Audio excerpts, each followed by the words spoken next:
Hi there. My name's Austin. Like they said, Battalion Chief, Las Vegas Fire and Rescue. So kind of just going to my fitness journey. Enlisted in the Marine Corps when I was 18 years old, and then 23-ish got into the Fire Academy. And I had a great RTO, Lou Fonseca, who at one point in the academy pulled me aside and he kind of challenged me and called me up and he said, like, I really expect you to be kicking ass and taking more names. And so took a few years for that message to sink in, and then years later I'm a paramedic at Station 10, and my captain, Steve Ranke, was in better shape than everybody on the crew. He was always in the gym, always working out, and if you knew Steve or know Steve, he's an avid runner, avid cyclist, and being around him had a great positive impact.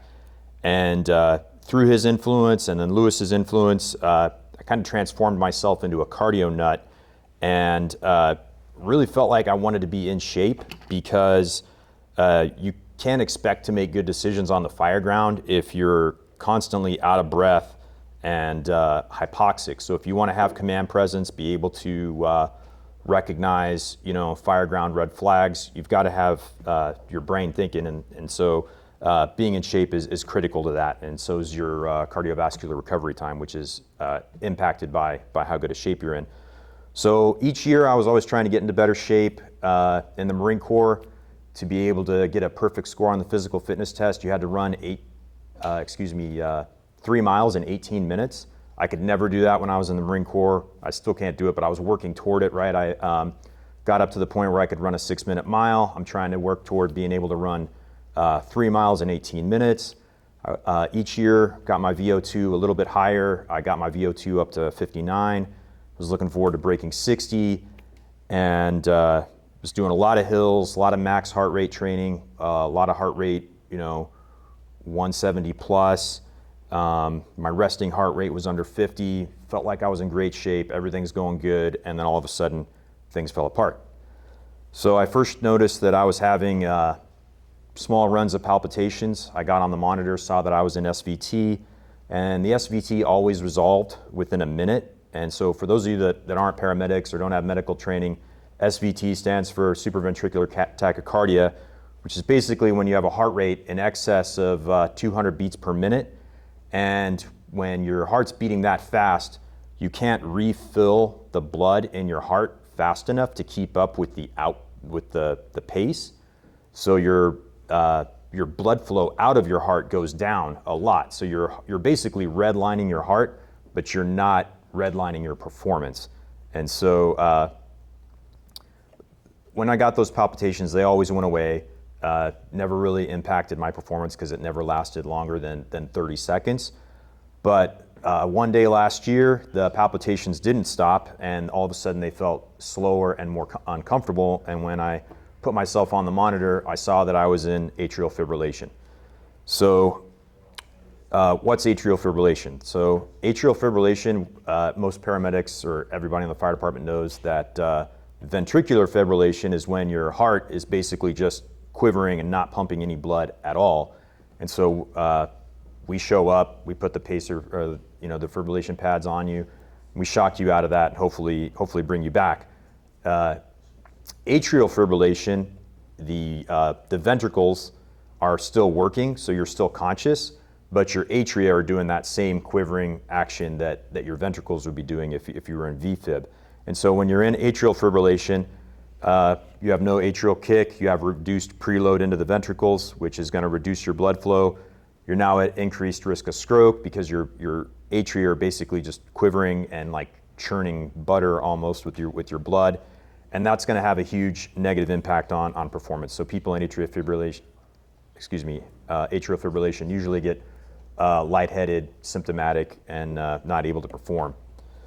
So you're probably wondering, like, what is the general incidence of atrial fibrillation in the adult population? So it's about 1%. So 1% of the population has atrial fibrillation, and the median age for that is about 70 years old. It's 66 years old for men and 74 years old for women.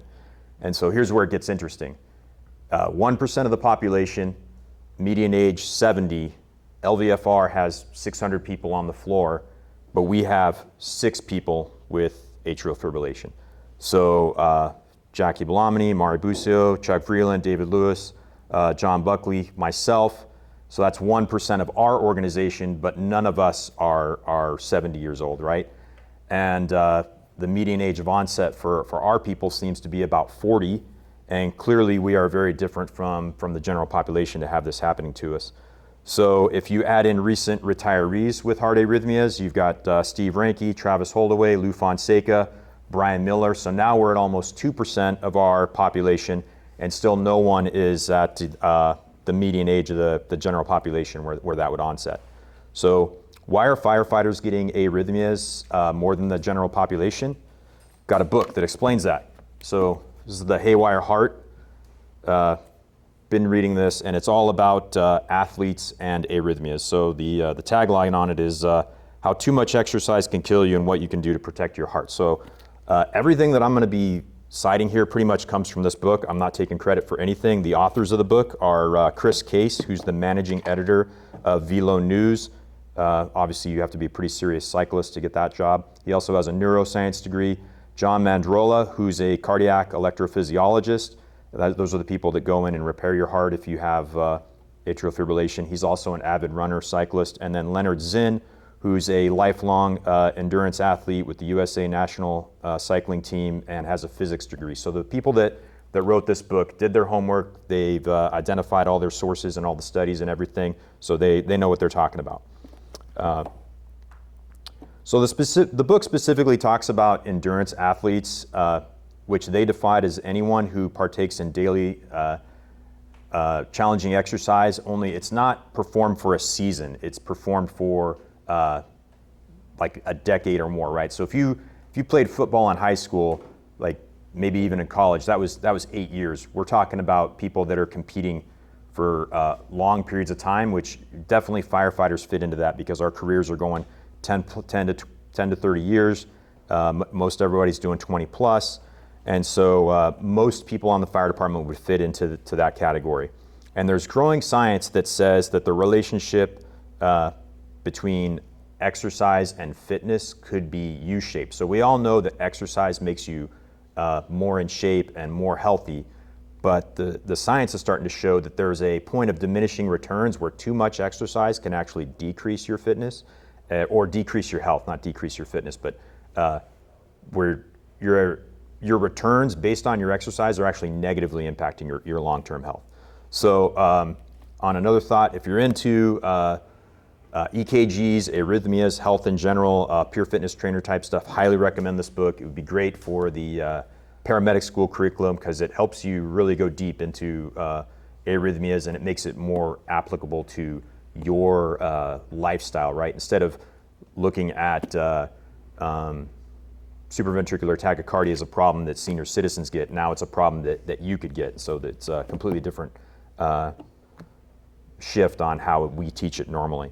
So going back into the heart. So your heart beats about 100,000 times a day for your entire life, and that's the muscular equivalent of squeezing a tennis ball 72 times a minute. So if you squeezed a tennis ball 72 times a minute with your hand would get really tired. And if you imagine having to do that every minute, every hour, every day for your entire life, that puts in perspective how much endurance and how strong your heart is. So we all know athletes develop stronger hearts with increased stroke volume. They pump more blood. That reduces your resting heart rate. So even with 3 hours of daily exercise at a heart rate of 127 average, athletes average about 88,000 beats per minute per day.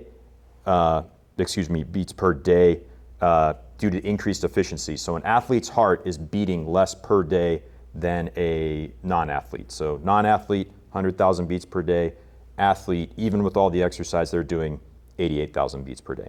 And firefighters, we think in terms of gallons per minute. So your heart at rest is pumping 1.3 gallons per minute, which is the equivalent of having a kitchen faucet on full open forever, right? And so, but at max output, if you're highly trained, like you're in phenomenal shape, you can run your heart up to 8 gallons per minute. So that's a massive change in performance from at rest to full performance. So how does that affect your blood pressure? So your systolic blood pressure will increase 30 to 50% during exercise, and your diastolic blood pressure will actually drop. So that's why guys, they're doing their weightlifting, they get that nice vasodilation effect, right? You get that pump. That's from that diastolic blood pressure drop. Your blood vessels are dilating. So remember that your left ventricle is pumping blood to your entire body, right? And it's going to have to, it's increasing its pressure up to 50%. So if your regular blood pressure is 120/70, it's increasing 30 to 50% during exercise. Now go over to the right side of your heart. The right side of your heart is pumping blood to your lungs. And if you're working out, you're going to need a lot of oxygen. So the right side of your heart is critical to what you got going on there. And your pulmonary blood pressure, this is where it gets super interesting, is actually really low. Your pulmonary blood pressure is only 20/8. But your pulmonary blood pressure during exercise can increase 400%. So the right side of your heart is actually looking at a massive change in what the resistance is versus the left side of the heart is, right? So the left side of the heart has a no more than 50% increase in pressure, but the right side of the heart is looking at a 400% increase in pressure. So elite athletes, again, are the ones that are going to see that 400% increase in pressure. If you're just sitting at home doing the computer and you never have any sort of active lifestyle, you're not going to see that pressure change. So how does that affect us as firefighters? So when you sustain injury, your body sends white blood cells to repair the damage. And the whole concept of weight training is that you create micro tears in your muscle, and then your muscle grows back stronger after healing that damage. So various chemicals interact to produce scar tissue. And when you repair your muscles or your elbow from an injury or your skin, that scar tissue on wherever else it is probably fine.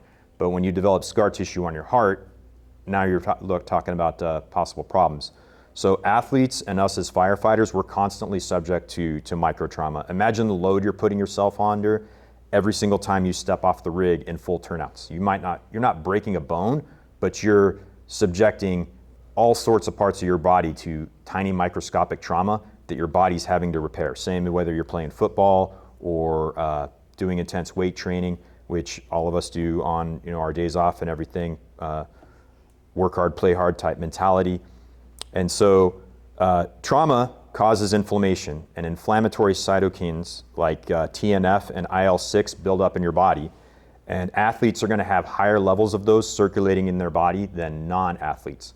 So you've got higher levels of inflammatory compounds circulating in your body than a non-athlete does, okay? And without proper recovery time, those chemicals build up in your body and affect your mood, depression, right? Then there's a biological reason for that. When those inflammation chemicals build up in your body, your body wants to tell you, don't go work out again. That's why it depresses your mood. And so now you get increased fatigue, reduced immune function, and it also disrupts amino acid production, which is what you need to maintain muscle growth and keep your muscle mass. So all those things are negatively affected by your recovery time if you don't get enough of it. And then you guys are all familiar with Mickey Olivas. You can get into a catabolic state from overtraining. So Mickey is a phenomenal athlete, but he basically overtrained himself into rhabdomyolysis, where his muscles were literally eating themselves. So kind of reinforces the importance of having sufficient recovery time. So where do this increase in blood pressure and these inflammatory chemicals flowing around your body, how does that apply to us in arrhythmias? So they studied rats, and they had control group of rats, and they gave them 1 hour of exercise 5 days a week for 16 weeks. So they basically had these super fit rats. And they found that the exercised rats had lower heart rates, atrial dilation, atrial fibrosis, so scarring on their atria, and enhanced vulnerability to atrial fibrillation. They did that by stimulating their heart into atrial fibrillation, right? And then the control rats, the non-exercised rats, didn't have any of those problems. And so after detraining the rats, taking the rats off the training program, that resulted in rapid reversal of the vagal enhancement, took away the atrial fibrillation vulnerability. However, the damage, the fibrosis, and the scarring of their hearts remained. So the conclusions are that an exercised heart is more sensitive to vagal stimulation and arrhythmia than a non-exercised heart. So you've got scarring, atrial dilation, vagal sensitivity, and abnormal heart tissue. All that creates conditions that are ripe for atrial fibrillation. And then here's where, more interestingly, and ties in with some of the other topics we're talking about today, another, and this is where the book is so great, is they cite all their studies. Another completely independent university repeated the same study, and they found the same results, but this time they genetically engineered the rats to remove, they treated some rats with TNF blocker, which is the inflammation compound that builds up in your body. And when they had rats treated with the TNF blocker, or they were genetically engineered without TNF producing genes, those rats, both those controlled groups, did not show atrial remodeling due to scarring. So those rats were basically atrial fibrillation immune due to the physiological changes from that. So they can't do tests like that on people because we can't genetically engineer people. So, and unfortunately the rats didn't make it. So that's why there's not a lot of studies on this on people. So, so now bringing this information back to firefighters, you take your athletic firefighter body, you subject it to constant micro trauma, you fill it with inflammatory chemicals, and then you tax the right side of your heart to the max by going out and fighting fire, and you do that while you're sleep deprived, working 72-hour shifts, and the right side of the heart takes damage, and when it heals itself, it builds scar tissue. And if that scar tissue builds up in the wrong spot, the electrical signals to your heart all originate in the right atria. And so when those electrical signals run into the scar tissue, if that scar tissue is in the wrong spot, now you get into an arrhythmia. Does that make sense? So the science that proves this is pretty extensive. There's been lots of studies. The book specifically cites 6 different studies that show that athletes are 2 to 5 times more likely to develop atrial fibrillation than non-athletes, and better race times and higher performance increased your incidence of getting that. And so basically non-athletes just don't have the inflammation and training stimulus necessary to cause the physiological changes to get into these problems. Additionally, athletes have lower heart rates, and lower heart rates and enhanced vagal tone give the heart more time in between beats to get fussy, for lack of a better word, which increases the chance of an arrhythmia. So how does firefighting compare with endurance athlete training? Well, we know firefighting is very taxing. You're wearing 70 pounds of gear under high stress with a max heart rate, elevated body temperatures, sleep-deprived conditions. Sounds like we're doing all the things that we need to do to strain our heart, cause damage, create a scar, and damage ourselves and get into an arrhythmia. So I think that connection is pretty clear. What does that mean that we do as an organization? I think we have to consciously recognize that this is going to affect 2 to 5%, because they're saying 2 to 5% of athletes are going to get this. So 2 to 5% of the people in our organization are going to get this. So out of 600 firefighters, that means 6 to 30 of us are going to get it. And does that mean that we stop training? No, absolutely not. Like, we have to train. We know that some of us are going to get cancer, but we aren't stopping firefighting because we know firefighting causes cancer. So, but there are things that we can do to reduce it. Step 1 is to have a healthy lifestyle to begin with. So you got to make sure you're getting adequate rest, have a healthy diet, don't overtrain, and allow your body time between workouts to flush out inflammation before you start another workout cycle. Another interesting thing that they have uncovered is the link between self-esteem and inflammation. So athletes link their performance to their self-esteem. So when I'm in shape and I'm performing, I feel good and I'm happy. But if I'm not performing, my self-esteem goes down, right? And so when your self-esteem goes down, they know that your inflammation actually goes up, and you're actually creating a self-defeating cycle of low self-esteem, greater inflammation, causing more damage, which makes you less likely to train again, which is more reducing your self-esteem even more. So it's important to not link your athletic performance with your self-esteem. Recognize that getting injured and having to take time to recover are going to be part of life, and you're going to have to do that in order to sustain your performance. And don't allow yourself to get wrapped up in perfectionism. It's going to be self-destructive if you do that. You have to accept that you're getting older and that the job's going to take a toll on us. If you don't do that, it's going to be even more detrimental for you.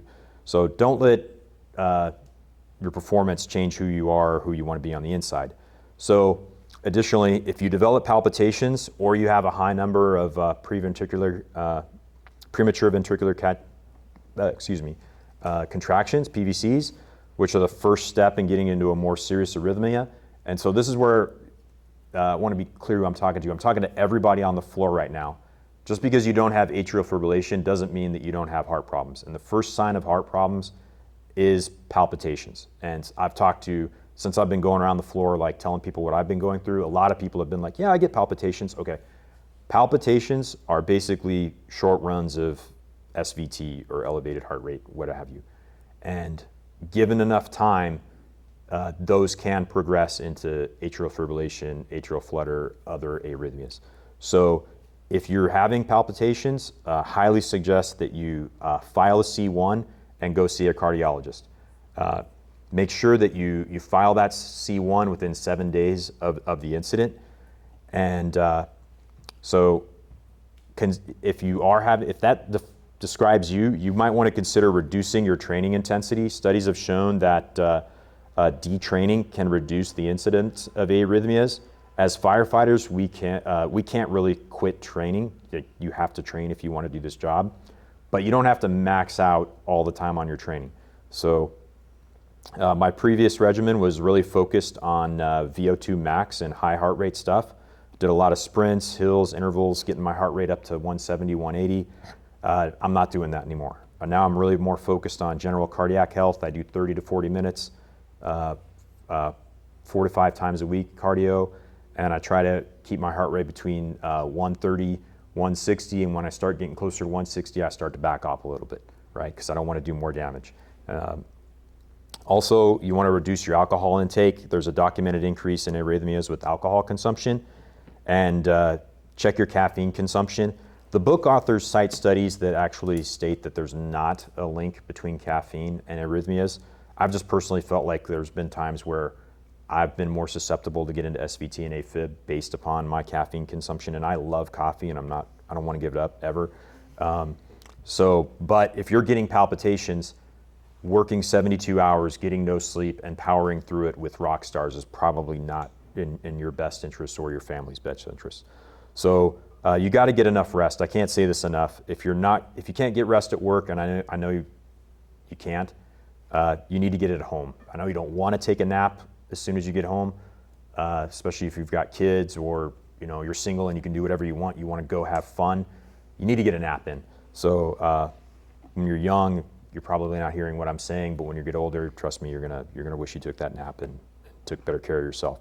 So that's my presentation. In the words of Daryl Aronson, perform, survive, retire. So performing is what the city and the taxpayers want us to do, but surviving is what we need to do for ourselves and our families. So make self-care a priority. Unhealthy and sick firefighters can't save anyone, least of all themselves. So another Daryl Aronson quote, retire healthy and strong. So that's the goal. Any questions? Chief, we're going to probably ask a question. You're going to have to repeat it into the mic. Would you say the first round of palpitations you had, was that pronounced? Did you know it was a palpitation, or did it build, like maybe over a couple of weeks it became more pronounced? Okay, so the question is, was the first round of palpitations that I had, did they get progressively worse, and what was that sensation like? And basically it just feels like your heart is beating really fast faster than you're used to for your normal level of exertion. And for me, for some guys it's symptomatic, like they feel lightheaded and weak. For me, I just felt like I was super fast heart rate, zero discomfort, zero pain, not really a performance decrease, just a sensation that like, oh, this isn't right, right? And as soon as I would step off the treadmill, it would usually go away, or if it happened on the fireground, if I would just stop, it would go away. And then also I could vagal out of SVT. So if I just held my breath and bared down, I could vagal out of SVT right away. But with atrial fibrillation, I couldn't vagal out of that. I did get it to end once by getting into a swimming pool, but the other times I had to get shocked out of it. So. What are you doing now to monitor? Apple Watch. Okay. The question is, what am I doing now to monitor?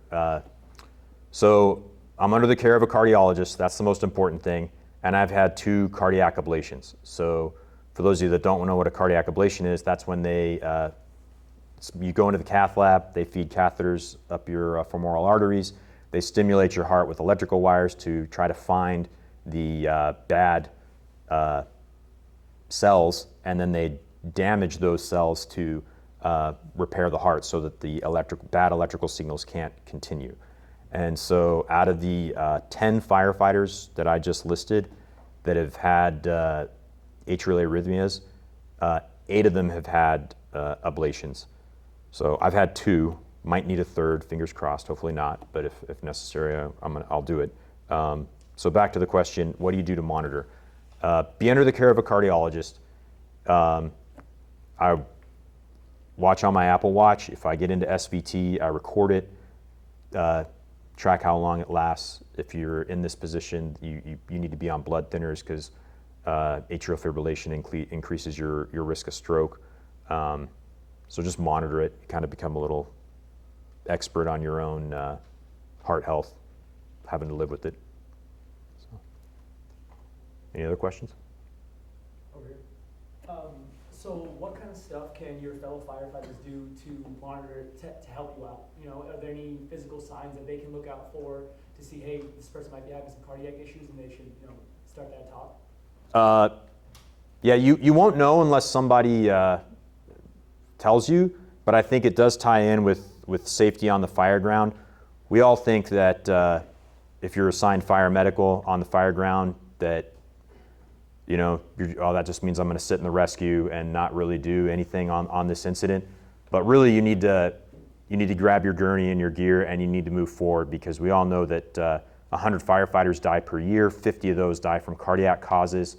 So you don't have to be, fat and out of shape to succumb to heart problems. You could just be young, fit, not enough sleep, too much Red Bull, and your heart goes into an arrhythmia. And because you're in full turnouts, you don't want to tell your coworkers, hey, my heart's beating too fast, right? Because we have this macho culture.